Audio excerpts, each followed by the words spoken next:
ಜನನಿ ಸುದ್ದಿವಾಹಿನಿ ವೀಕ್ಷಕರಿಗೆ ನಮಸ್ಕಾರ. ನಾನು ರಮೇಶ್ ಹೆಗಡೆ ಗುಂಡುಮನೆ. ಧಾರಾಶಾಯದ ವಿದ್ಯುತ್ ಪರಿವರ್ತಕ, ಮಳೆಯಲ್ಲಿಯೇ ಇಲಾಖೆ ಸ್ಪಂದನೆ, ಶ್ಲಾಘನೆ. ಜುಲೈ 10ರಂದು ವಂಶವಾಹಿನಿದ ಸರಣಿ ತಾಳಮದ್ದಲೆ ಉದ್ಘಾಟನೆ. ಕಳೆದ 2 ದಿನಗಳಲ್ಲಿ ಸಾಗರ ತಾಲೂಕಿನಾದ್ಯಂತ ಮಳೆಯೊಂದಿಗೆ ಬೀಸಿರುವ ಬಿರುಗಾಳಿ ಮಾಡಿರುವ ಅನಾಹುತ ಅಷ್ಟಿಷ್ಟಲ್ಲ.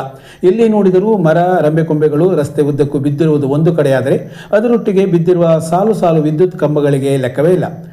ಗಾಳಿ ರಭಸ ಎಷ್ಟಿತ್ತು ಎಂದರೆ, ಇಲ್ಲಿನ ಅಣೆಲೆಕೊಪ್ಪ ಶಿರವಾಳ ರಸ್ತೆಯಲ್ಲಿಯ ಪರಿವರ್ತಕ ಒಂದು ವಿದ್ಯುತ್ ಕಂಬಗಳ ಸಮೇತ ಧಾರಾಶಯ ಆಗಿರುವ ಘಟನೆ ಮಂಗಳವಾರ ರಾತ್ರಿ ನಡೆದಿದೆ.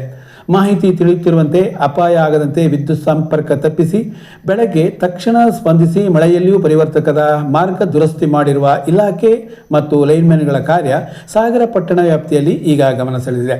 ಮಳೆಗಾಲದ ಸವಾಲಿನ ಕೆಲಸವನ್ನು ಸಕಾಲದಲ್ಲಿ ಮಾಡಿರುವ ಸಿಬ್ಬಂದಿ, ಸಹಕರಿಸಿದ ಗುತ್ತಿಗೆದಾರರ ಕಾರ್ಯವನ್ನು ಸ್ಥಳೀಯರು ಶ್ಲಾಘಿಸಿದ್ದಾರೆ.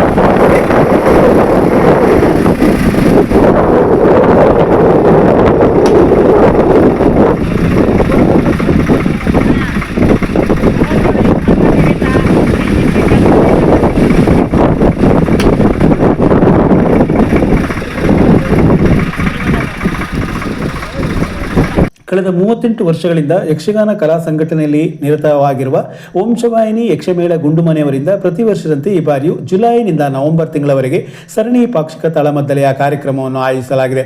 ಜುಲೈ 10ರಂದು ಸಂಜೆ 4 ಗಂಟೆಗೆ ಇಲ್ಲಿನ ಕುಡುಪಲಿ ಸದಾನಂದ ಸ್ವರಾಲಯ ಸಭಾಂಗಣದಲ್ಲಿ ಸರಣಿ ತಾಳಮದ್ದಲೆಯ ಉದ್ಘಾಟನೆ ನಡೆಯಲಿದೆ. ಹಿಂದೂಸ್ತಾನಿ ಗಾಯಕಿ ವಿದೂಷಿ ವಸುಧಾ ಶರ್ಮಾ ಸರಣಿ ತಾಳಮದ್ದಲೆ ಕಾರ್ಯಕ್ರಮ ಉದ್ಘಾಟಿಸಲಿದ್ದಾರೆ.